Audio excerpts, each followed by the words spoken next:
Formula One is all about the numbers. Every second counts, every millimeter matters, every point is quintessential on the season. And like you, I absolutely love stats. So I thought I'd put together a package of statistics for you guys from the start of the Formula One 2022 season. Here's one stat from every single driver on the grid that you can go home, tell your friends about, and show off your wheel knowledge. Let's start at the top with Max Verstappen, obviously the driver with the most wins this season, 8 out of 13 races, also giving him the highest average finishing position of anybody on the grid. He has been absolutely phenomenal. And his teammate Sergio Perez was the first Mexican driver ever to pick up a pole position in Saudi Arabia, but also has the worst average qualifying position of the top 4. Moving on to Ferrari, and Charles Leclerc has the highest average qualifying position. He has been absolutely sublime on a Saturday, picking up 7 poles over the course of the season so far, but has only been able to convert those into 3 wins, so has the lowest average qualifying to finishing position ratio. Meaning that his teammate Carlos Sainz actually has a higher average finishing position than the Monash driver, but with the amount of DNFs for Ferrari, we kind of have to take all of those stats with a little bit of a pinch of salt. Which leads to Lewis Hamilton, the only driver on the grid with no DNFs over the course of the season so far. And also, after 5 podiums in a row leading up to the summer break, he now has more podium finishes than Charles Leclerc too. With his teammate George Russell actually being equal on podiums with Charles Leclerc so far this season. And George Russell, who has been the most consistent driver on the grid so far, he has only finished 3rd, 4th or 5th in every single race so far this season.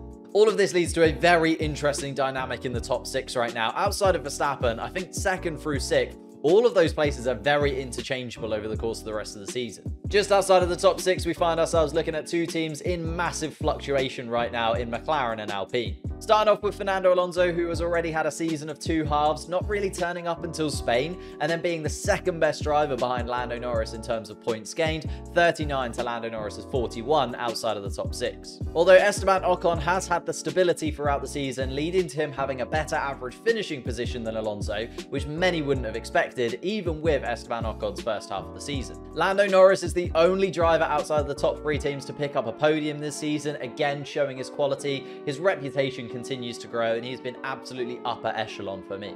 Whereas it's difficult to find a favourable stat for Daniel Ricciardo, as he has the same average finishing position as Lance Stroll in the Aston Martin, and also has the same number of points finishes as Lance Stroll with 4.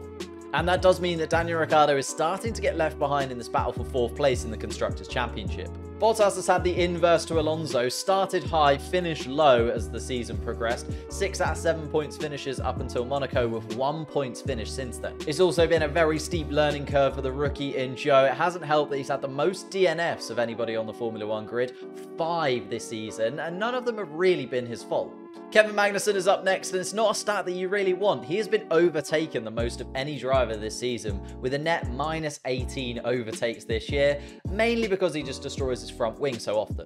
Although he hasn't caused as much damage as teammate Mick Schumacher, who currently tops the damage cost world championship as we head into the summer break, the fact that he split the car in half in both Saudi Arabia and in Monaco might have something to do with that. Alpha Tauri were a struggle to find anything interesting. Honestly, both drivers have finished in the points 3 times so far this season. Yuki Tsunoda's the only driver to have smashed into his teammate. Is that a stat? I'm not really sure it is, but basically they've been very, very bland. Haven't got many points this season. There's not really much to talk about. Whereas Vettel has really been bringing the points home for Aston Martin with 5 points finishes in the 11 races that he's taken part in, which is the best ratio outside of the top 6 teams. And the positives continue for Aston Martin, as Stroll has been subject to a very racy car that's been quite slow in qualifying, but that does mean that he has the best overtaking record of anybody on the grid, and by a considerable margin, he has a net 60 places made up in Grand Prix this year.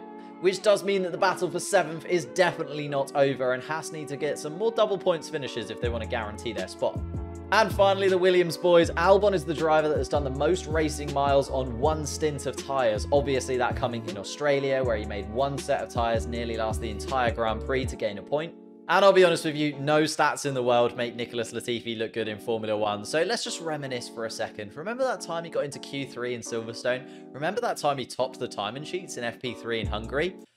What a man. There we have it. That's at least 1 stat you can use to impress your friends for each driver on the Formula One grid. We are so close to 10,000 subscribers right now. If you haven't subscribed, please just hit that subscribe button. You can always take it back at a later date, but I'd love to hit 10,000 subscribers before the end of the season. Whilst you're down there, leave a like as well. Thank you so much for watching, and I'll see you next time.